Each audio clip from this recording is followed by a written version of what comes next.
felt like life is one battle after another? May mga araw na parang wala nang pahinga. Problema sa pamilya, kabiguan sa sarili, pressure sa school. So, may napipressure na sa mga schoolwork.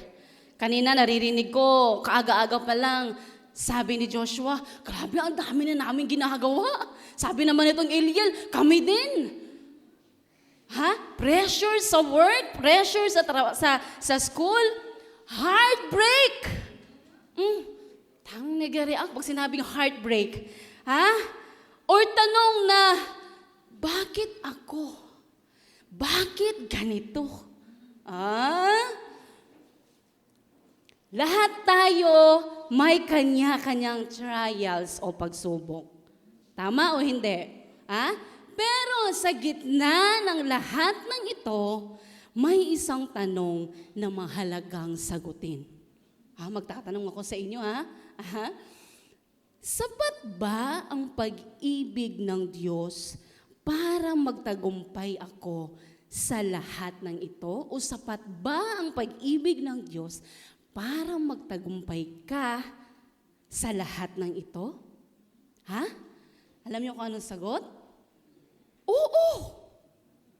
Of course! Hindi lang sapat. Ang pag-ibig ng Diyos ang mismong sandata at tagumpay natin.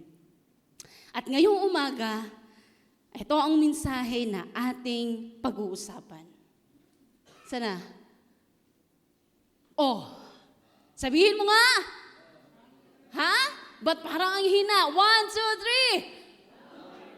2, 3! Conquering love. Sabihin mo sa katabi mo, conquering love. Kapag love yung pinag-uusapan, parang buhay na buhay, conquering love. Isang pag-ibig na hindi sumusuko. Kung ikaw pasuko ko na, pero may isang pag-ibig na hindi sumusuko. Hindi natatalo. At laging nagwawagi. Wow!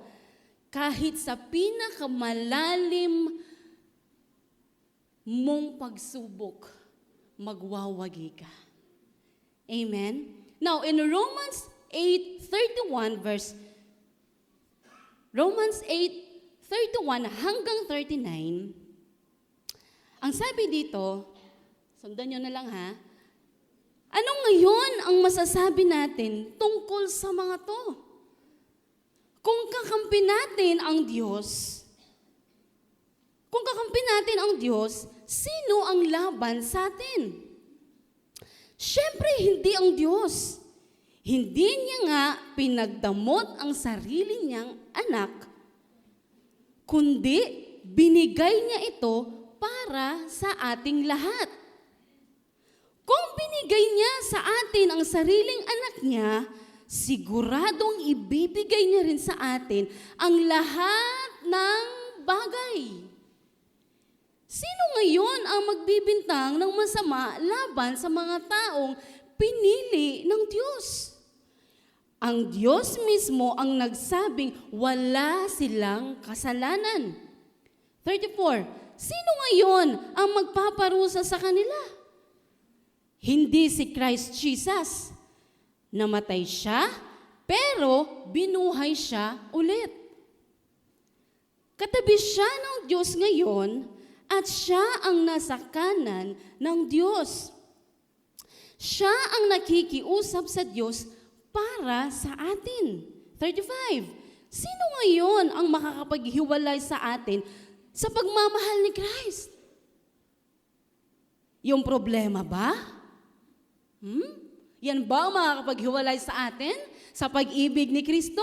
Yung problema ba? Yung suffering? O panggigipit ba? O gutom? Kahirapan? Panganib? O kaya kamatayan? Sinasabi sa Scripture, dahil sa inyo, lagi kaming nasa bingit ng kamatayan para kaming mga tupa na kakatayin. Now, I want you to clear lang po na itong verse 36, ito ang quotation mula sa Psalms 44 verse 22 na kung saan ang mga Israelita ay dumaranas din ng matinding pagdurusa. Hindi lang tayo. Ang kagandahan lang sa kanila, nakaranas man sila ng pagdurusa, nakaranas man sila ng pagsubok sa buhay nila, tapat pa rin silang naglilingkod sa Panginoon. Parang yung katabi mo. Ha? Amen?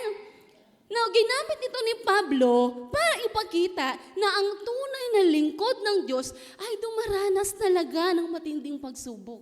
Katulad ng katabi mo. Dumaranas ng pagsubok yan dahil tunay na lingkod ng Diyos yan. Ha? Amen? Ngunit hindi ito nangangahulugan na iniwan sila ng Diyos. Hindi tayo iniwan ng Diyos. Amen? Now, gusto ko lang linawin sa inyo na ang kausap dito ni Pablo ay mga mananampalataya. Tayo, mga Kristiyano. Gusto niyang ipaalala na kahit may pagsubok, ang pag-ibig ng Diyos ay hindi nawawala. Amen? Ang pag-ibig ng Diyos ay hindi nawawala. Tuloy tayo, verse 37. Pero sa lahat ng bagay, nagtatagumpay tayo sa tulong niya na nagmamahal sa atin. 38. Sigurado ako. Sigurado ako na walang makakapaghiwalay sa atin sa pagmamahal niya. Hindi ang kamatayan o ang buhay. Hindi ang mga angels o ang may kapangyarihan sa langit. Hindi ngayon o ang bukas. 39. Hindi rin ang mundo sa taas o mundo sa ibaba. Walang bagay sa buong creation ang pwedeng maghiwalay sa atin sa pagmamahal ng Diyos na tinanggap natin dahil kay Christ Jesus na Panginoon natin. Amen? Pwede ba natin palapakan si Lord? Hallelujah! At mga kapatid, sa umagang ito, I want you to share 3 things why God's love for us triumphs over trials. 3 bagay. Number 1, because God is for us and not against us. Not against us. Kapatid, kapag ang Diyos ay kakampi mo, wala kang talagang dapat ikatakot. Amen? Hindi ibig sabihin na wala ng trials. Kapag naglilingkod na tayo sa Panginoon, meron. Hindi tayo, no? Yes, na kapag naglilingkod ka na kay Lord, wala nang trials, hindi ko na mararanasan ng trials. Hindi. Mararanasan pa rin natin yung trials. Pero, sigurado, hindi ka mag-isa. Kasama natin si Lord. Kapag kasama mo si Lord, bawi ka. Kapag kasama natin si Lord, kahit gaano pa kabigat ang laban, na pagtatagumpayan natin dahil kasama natin si Lord. Amen? Di ba kahit nakasama mo si crush, kahit kasama mo lang kumain niya sa kantin, or kahit kumindat lang sa'yo, ang sarap ng feeling, no? Uy, kasama mo yung girlfriend mo, kasama mo yung boyfriend mo. Di ba parang heaven ang feeling? Grabe. Mapapagrabe ka. Dahil iba kapag kasama mo, yung taong yun. Ha? Amen? Kasama mo yung kazumba mo. Excited ka lagi. Ay, yung zumba na naman kayo sa'yo, yung steps. So, di ba? Excited. Nakaka-excite. Ha?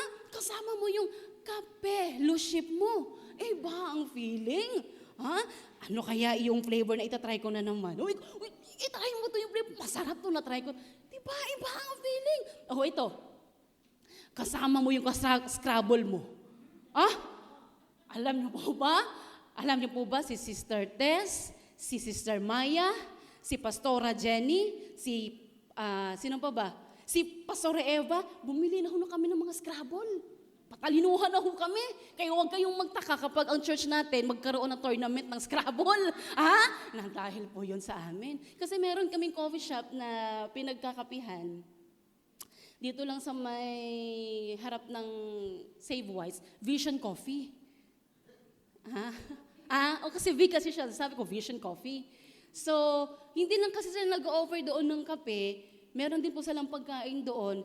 At the same time, hindi kayo maiinip kasi may mga laro-laro doon, may Scrabble, may parang bingo siya ng mga letters siya na mag-create ka ng word dyan. So, po siya, nakakatuwa, nakakainganyo din talaga at masaya, di ba? So, at ganun din kapag kasama natin si Lord, iba ang feeling, walang boring.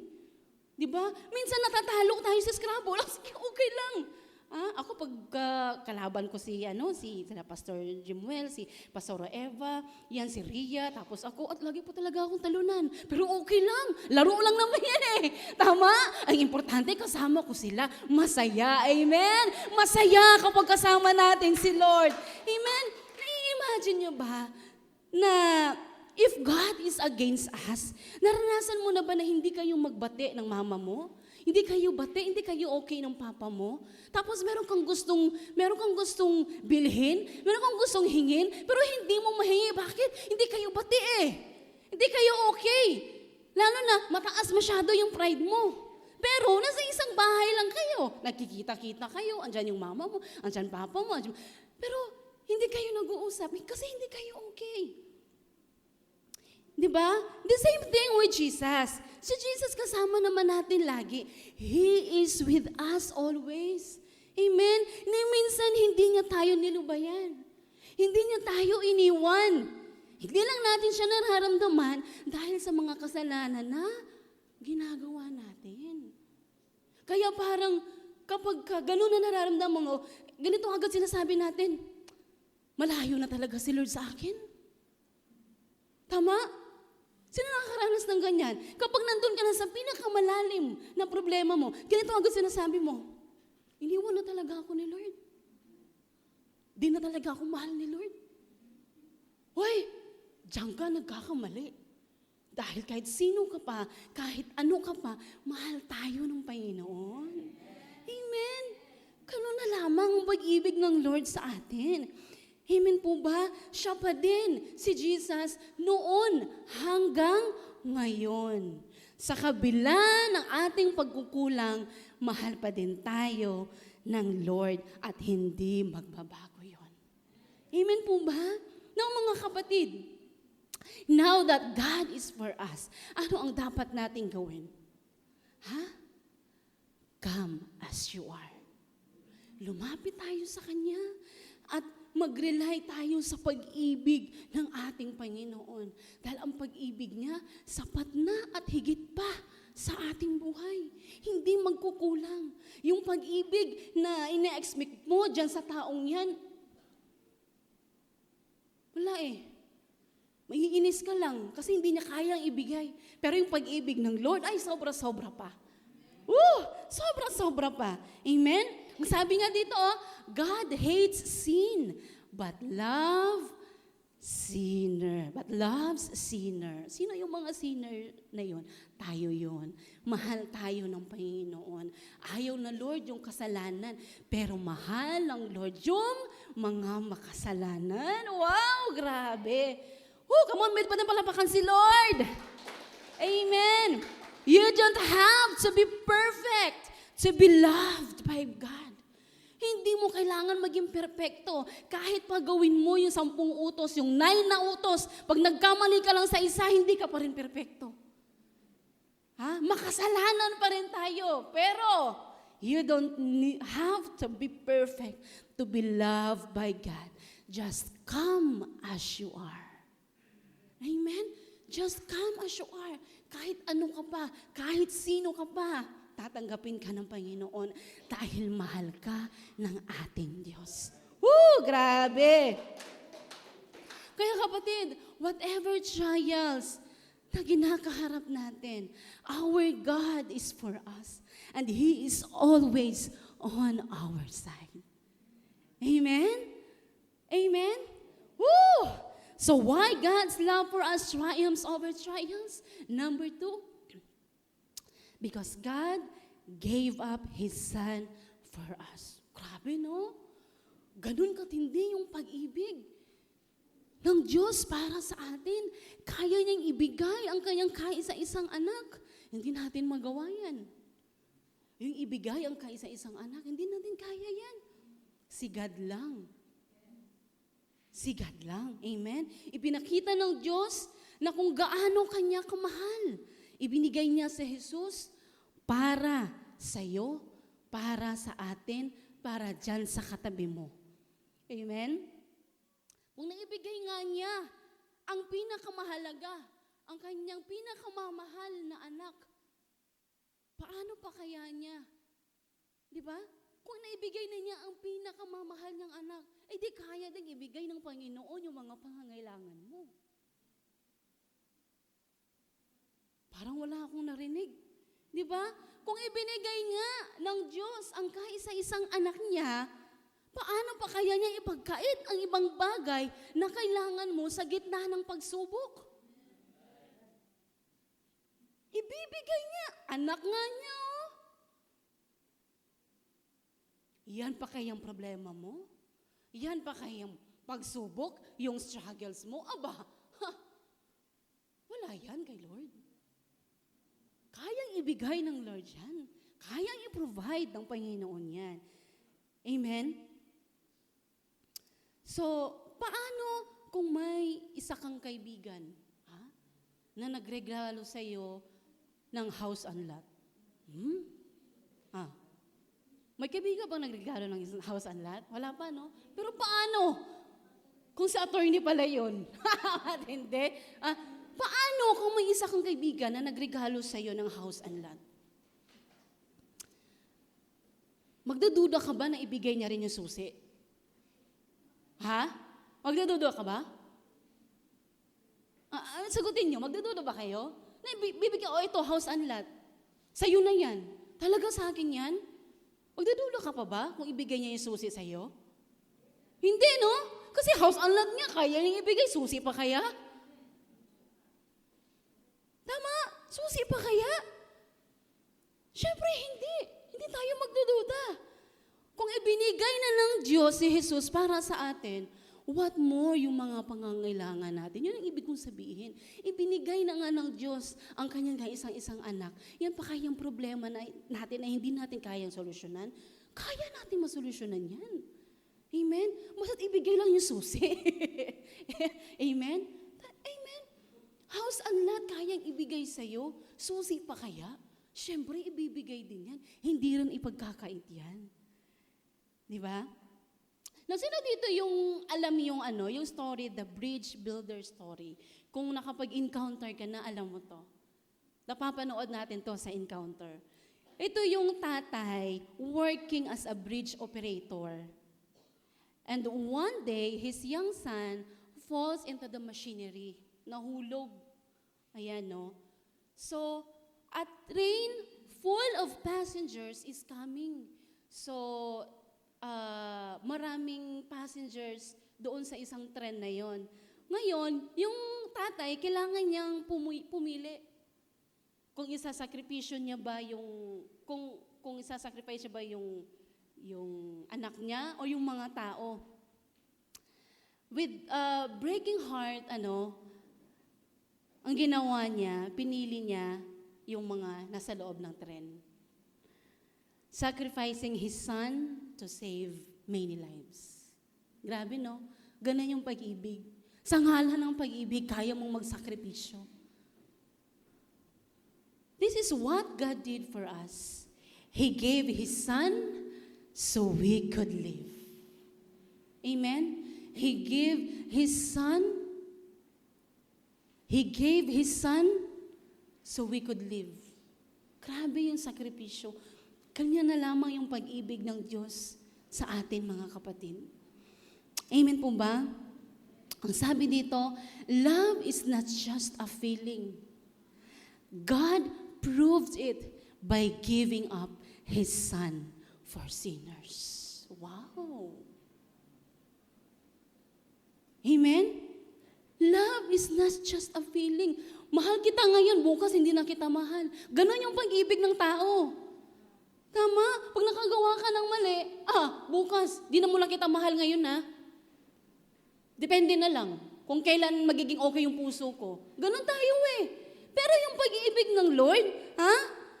Love is not just, yung pag-ibig, wala. Grabe yung pag-ibig ng Lord. Kahit anong pong nagawa mo. Amen? So love is not just a feeling. God proved it by giving up His Son. Pinatunayan ng Diyos na mahal tayo. Amen po ba? Nai-imagine mo ba kapatid kung walang Jesus na namatay para sa atin? Nai-imagine ba natin? Nai-imagine ko, kung walang namatay ni Jesus, baga hanggang ngayon lahat na tayo pinako dahil sa mga kasalanan natin. Nagnakaw ka lang, ipako na yan. Nai-imagine nyo yun? Kung na-imagine ko talaga. What if kung walang Jesus na namatay para sa ating mga kasalanan? Lahat na tayo ngayon pinako. Mayaman na yung mga hardware ngayon dahil sa mga kahoy. Tama? Kamusta kaya ang buhay natin ngayon? But praise God, God gave up His Son for us. Amen? Hallelujah! And finally, why God's love for us triumphs over triumphs? Because God interceding for us. Kung hindi ka pinagpipray or kung humihingi ka ng help ng pastor mo, na pastor, ipag-pray mo ako sa problema kong to, sa kapwa-kapatiran mo, sa leaders mo. Hoy kapatid, merong Diyos na nag-i-intercede sa iyo. Merong Diyos na nagpipray sa atin.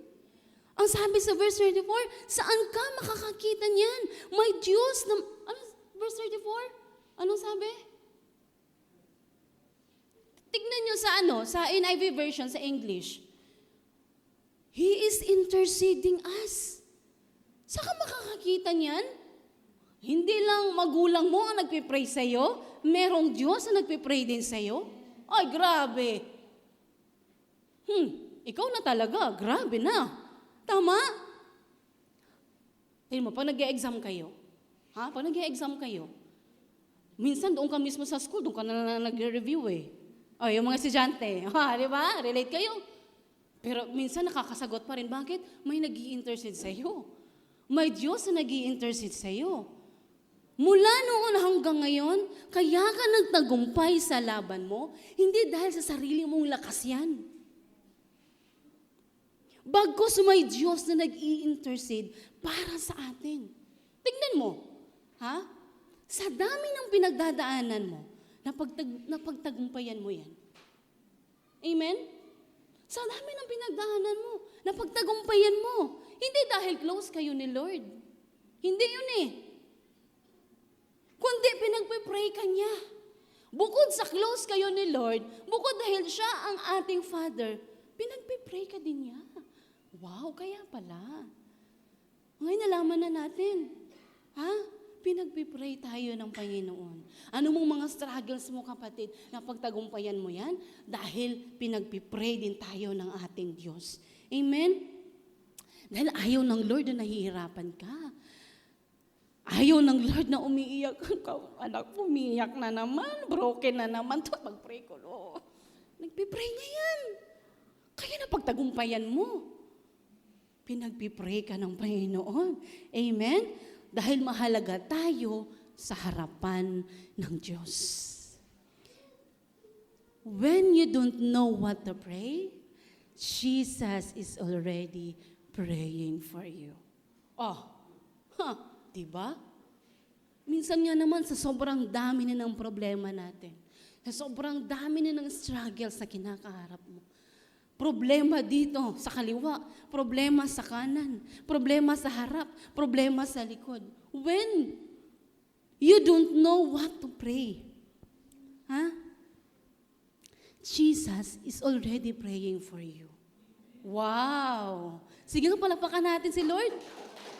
Amen? When you don't know, sa sobrang dami mong problema, di mo na alam, Lord, ano ba unahin ko? Ano kayang problema unahin ko? Ano kayang pagpipray ko? Hindi mo na alam kung ano yung pagpipray mo. When you don't know what to pray, Jesus is already praying for you. Wow! Grabe! Napaka-amazing ni Lord, ano? Kapatid, you don't need to post sa Facebook para lang malaman na may struggles ka. Para lang malaman na may problema ka. Para lang malaman na broken ka. Hindi mo kailangan i-post sa Facebook yan. Nakikita ng Lord yung struggles mo. Hindi mo kailangan ipangalandakan, ipagmayabang mo pa parang, oh, ito problema ko. Hindi. Why? Because even in your silence, Jesus is speaking to the Father in your behalf. Tandaan mo, may Diyos ka. Ha? Hindi mo kailangan mag-post. May problema ako, papansin ka lang. Hindi mo kailangan gawin yan. Huwag kang papansin. Magpapansin ka sa Panginoon. Huwag kang magpapansin sa tao. Ha? Naintindihan? Why? Because even in your silence, Jesus is speaking to the Father on your behalf. Grabe. Ito yung, nga na, Lord. Ang dami mong pinagdaanan. Napagtagumpayan mo dahil merong Diyos na nag-i-intercede sa atin. Grabe. Grabe. Now, brothers and sisters, this morning, nalaman na natin kung bakit ang pag-ibig ng Diyos ay magwawagi sapagkat God is for us. Kapatid, naalala ko, nung nag-aaral ako ng grade 6 dito sa May Kutod, kakalipat lang namin from Mindanao, nag-aaral ako ng grade 6. Grabe yung bullying na encounter ko. Araw-araw akong umiiyak, nagsusumbong sa mama ko, sa mga kapatid ko, maging yung janitor namin. Pagkababa, hinahatid kami ni Pastor Bert yan, si Pastor Gino, Pastor Jenny, ako. Pagkababa yan, ayan na. Grabe yung bully. To the point na sabi ko sa mama ko, Ma, iuwi mo na lang kaya ako sa Mindanao, kita ko lang mag-isa, marami naman tayong kamag-anak doon. Ma, ayoko dito, grabe yung pagbubully nila sa akin. Sabi ni mama, hindi, kawawa ka naman, bunso ka, ikaw lang mag-isa. Sabi ko, hanggang si mama ko humingi siya ng tulong kay Pastor Jimuel, kay Atty. Alala niyo ba yon? Sumugod kayo sa school. Hindi dahil sinuntok or hindi ha. Pumunta sila doon sa school, kinausap yung principal, yung mga teachers. Grabe yung gulo. Artista ba ako? Pinaguguluhan? Sa totoo lang. Yung principal, hindi. Kasi parang ayaw ba nila dahil galing Mindanao, akala nila, nanggugulo kami. Di ba? Akala nila Muslim or, di ba? Hindi naman din lahat Muslim masama. Di ba? Mababait may mga friend. Yun ang akala nila, kinausap nila. Bang kinakausap nilang apat, si Pastor Jimuel, si Kuya Arnel, si Kuya Alvin, si Pastor Bert. Abang kinakausap nila yung mga teachers, sabi ko naman doon, di ba? May kakampi ako. Andyan sila. Tapos nilabas pa ni attorney yung digicam niya. That time, ng mga panahon na yon, pagka may digicam ka, ay, yaman! Mayaman ka! Hindi siya nagmamayabang, pero dahil may dala siya that time, ewan ko ba't siya may dala that time. So nagtatry siya mag-video. Tapos narinig ko yung isang kaklase, ang yaman pala nila. Yaman pala nila. May digicam. Gusto kong i-ano ko sa inyo to na, kapag may kakampi ka, iba ang feeling. Kaya nung time na yun, sabi ko, apat sila, kakampi ko, bahala kayo dyan. Sabi kong ganun. The same thing with our God. He is always on us. God is for us. God gave His Son for us. And God interceding for us. Amen? Sige, pwede ba natin palakpakan si Lord? May natutunan po ba tayong lahat? Sa aking pagtatapos, pwede ba tayong tumayo lahat? Niniyahan ko ang lahat na tumayo. Hallelujah. Church, always remember that God's love for us triumphs every trials. Ano man ang pinagdadaanan mo, kasama natin lagi si Lord. He is for us and always and forever. Amen? At hindi lang yun. God gave His Son for us.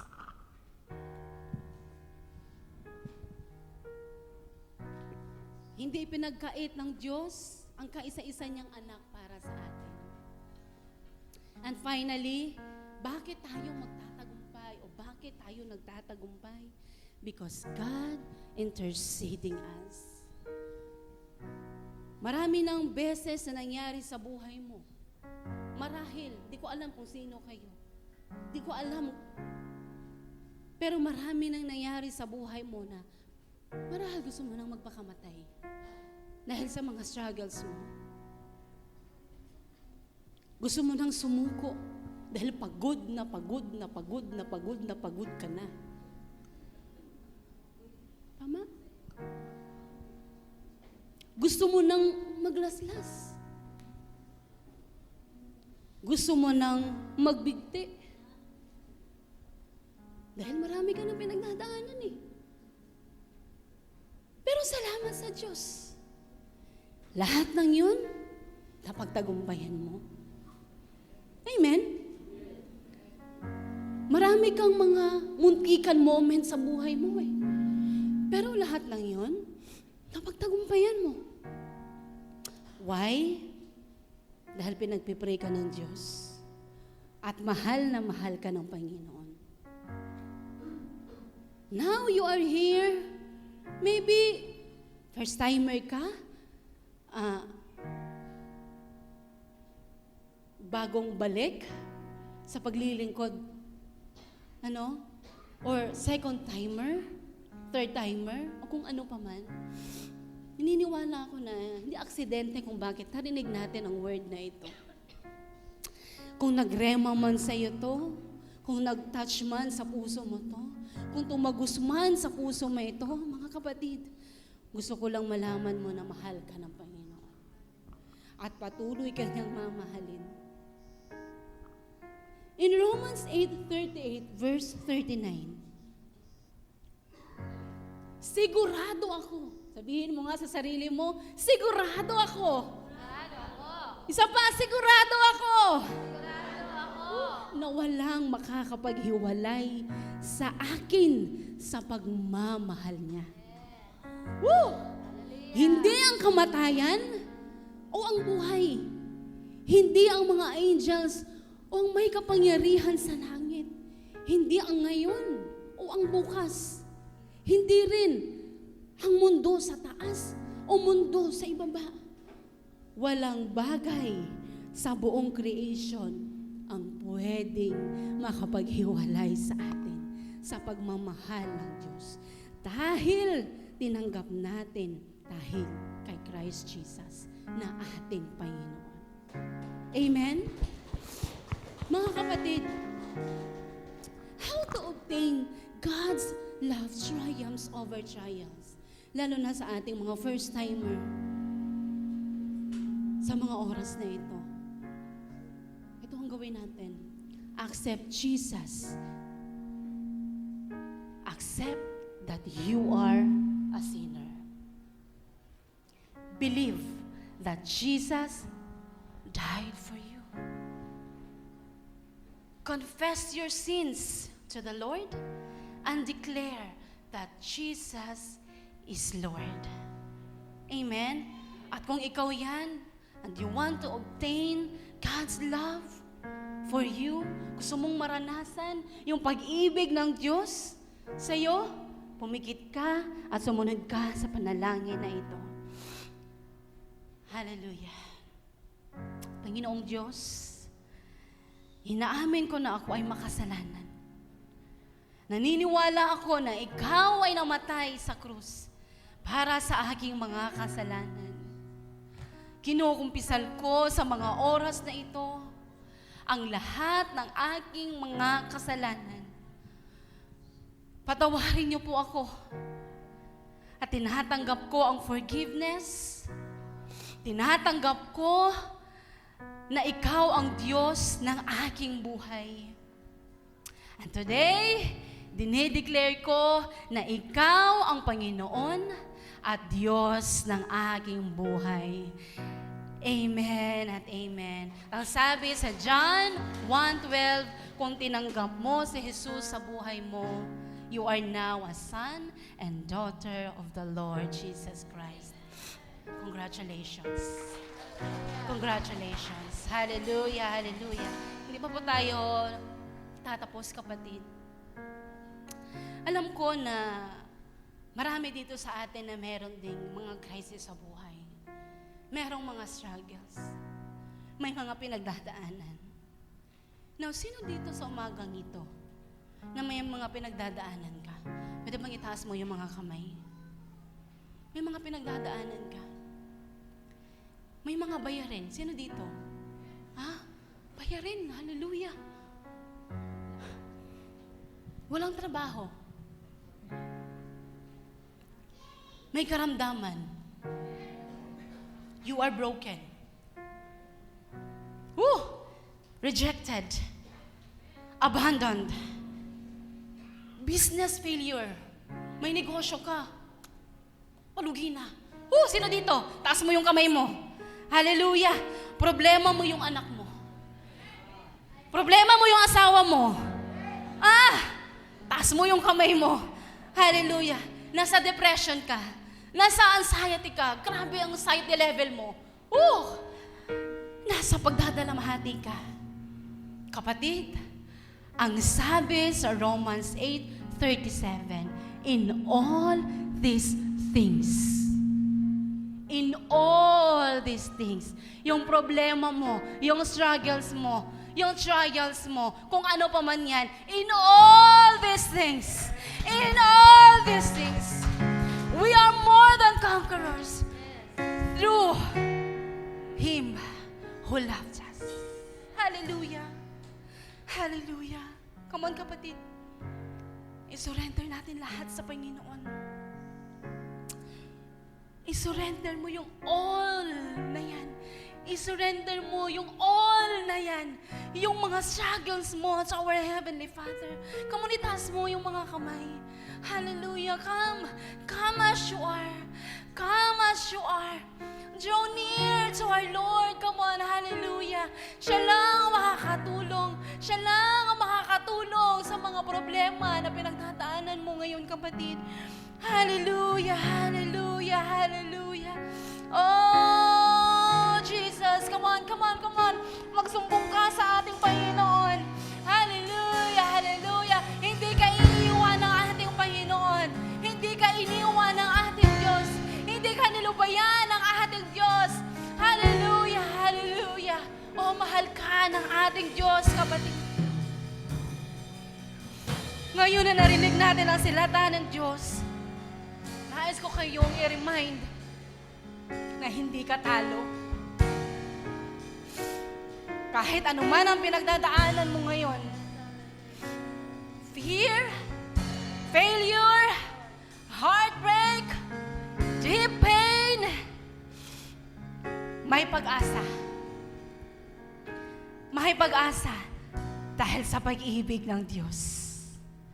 The love of God is not just a feeling, it's power. Power to heal your heart. Power to give you strength. Woo! Power to stand even when life tries to push you down. Hallelujah, hallelujah. Hindi lang tayo basta makakaraos. Magtatagumpay tayo dahil mahal tayo ng Diyos. As we come before the Lord, come on, lift up your hands. Worship Him. Hallelujah. O purihin ka, O Diyos. Purihin ka, Panginoon. Purihin ka. Oh, come on, sing this.